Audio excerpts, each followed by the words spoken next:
Muri uwo mugigwa Yesu yarasangiye n'abigishwa biwe, arabahereza umubiri n'amaraso vyiwe, maze uwo mugigwa ukaba wabura inkoka bwaca yitangako kuri Karuvariyo.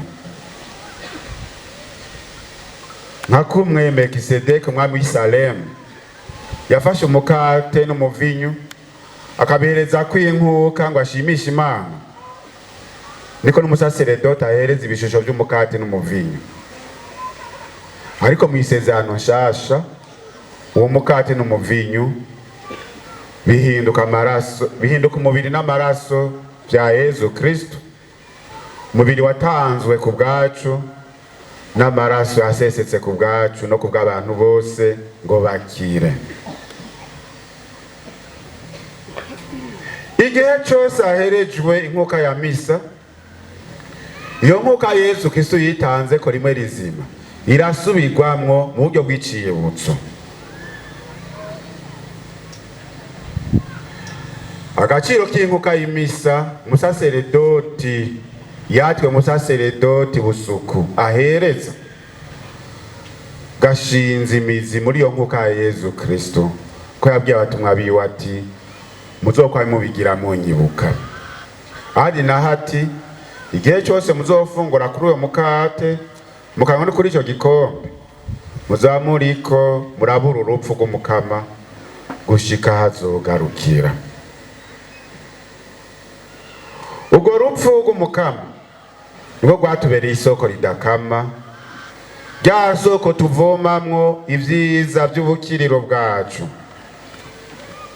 Inkuka y'Ukaristiya umusaseredoti ahereza imisi yose imuhamagarira rero no kwitangira abandi, nk'uko uwoherezwa muri iyo nkuka yitanze yitangira abantu b'isi yose. Yesu Kristo yagaragaje ubusaseredoti bwiwe muri ubwo buryo bwo kwitangira abandi. Ubusaseredoti bw'ibanga rero bushinze imizi ubwo busaseredoti bwa Yesu Kristo. Abasaseredoti mu guhereza inkuka y'imisa barasubira nk'amajambo n'imigirwa ya Yesu Kristo, ariko si ivyo vyonyene, batumiriwe kandi nabo nyene kwihereza kwishikanwa, bakihereza kw'inkuka na cane cane mu gushira mu ngiro rya bwirizwa ry'urukundo. Yesu Kristo yarihereje aragaragaza ku rugero rwuzuye urwo rukundo, ko muri Ekleziya rero tugize umubiri umwe, Yesu akaba umutwe natwe tukaba ingingo z'uwo mubiri. Mu kwihereza wese natwebwe nyene twaraherejwe, kuko umutwe n'izindi ngingo z'umubiri vyama bifatanye. None rero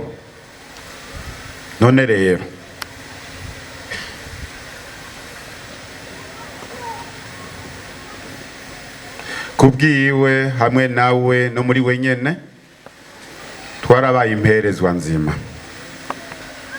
Igihe cyose aherejwe inkuka y'imisa umusaseredoti araja imbere y'abakristu n'abakifatanya nawe bakaja mu minwe ya Yesu Kristo, akihereza se ari we dawe wa twese, agahereza umubiri wiwe wose, no kuvuga umutwe n'ingingo zose.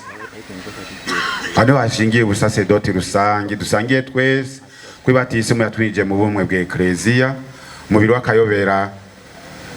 w'akayobera Yesu Kristo abereye umutwe. Kamusaseredoti mukuru Yesu Kristo yashinze Ukaristiya mu kumanyura umukate. Uwo mugirwa wo kumanyura umukate urasigura icyo umusaseredoti ahamagariwe.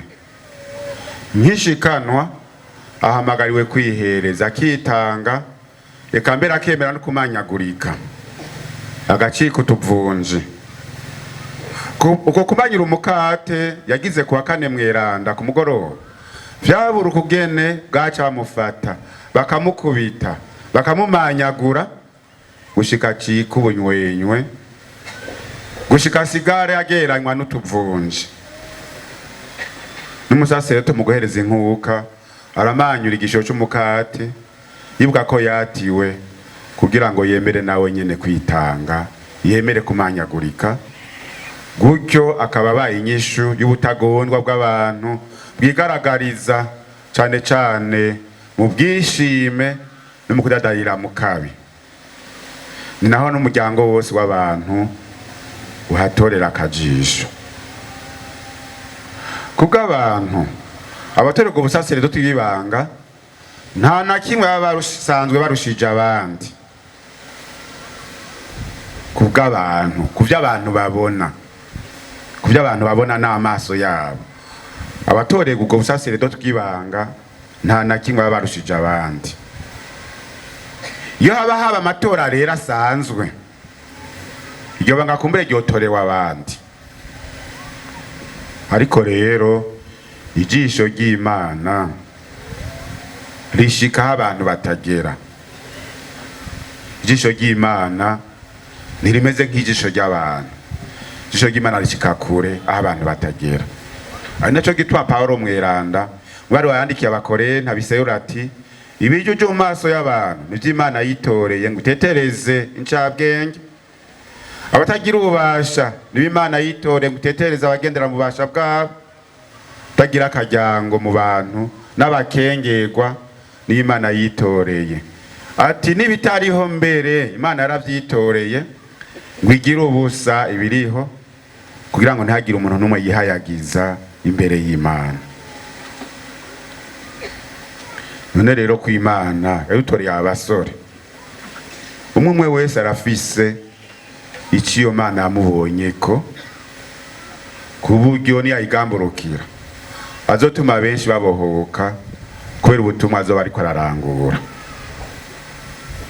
Naco gituma abakristo mwese muri ngaha n'abandi bose banyumva iyo bari hose, ndabinginze gose ngo mwame mushigikira ibanga ry'ubusaseredoti mu buryo bwose bubereye abatumwa muri ekleziya. Imana yarushizemwo ingabano y'ukwemera n'ivy'ukuri, ariko uko kwemera gukeneye gushigikirwa, kukavomerwa, kukabagarirwa kugira ngo kudushikirize rya soko ry'urukundo ridutembana. Iko cy'abasaseredoti rero nico cukuvomera, cukubagarira, cukubungabunga. Mugabo kandi ivyo ayikora babanje gusenyura, babanje kurandura, kumwe Imana yabwira umuhanuzi Yeremiya. Abasaseredoti batahari hari ibyo mutokwiha, mubashigikire rero mu kubasabira, mu kubahanura mu gihe cyose bikenewe, hamwe rero no mu kubafashisha ibyo shobora kubatunga. Mboneyeho no gukengurukira n'umutima wanje wose abo bose bagirize uruhara mu kubategura, mpereye ku bavyeyi b'amaraso. Mwabavyeyi ni muhezagirwe, mwarabaye ibiganza vyiza Imana yaciyeko kugira ngo igabire ekleziya n'abayo. Ndakengurukiye abarezi kuva amashure mato mato, ayisumbuye, eka mbere no marerero y'abasaleziyani bagiye baracana. Ivyo mwakoze hari biboneka, mugabo byinshi cyane burya nivyo mutabona. Mwarakoze birashimwa, kandi ubu Imana izokubandanya ibaha impera mukwiye, kuko twebwe abantu nitwoshobora kubaha ishimwe ku rugero rukwiye.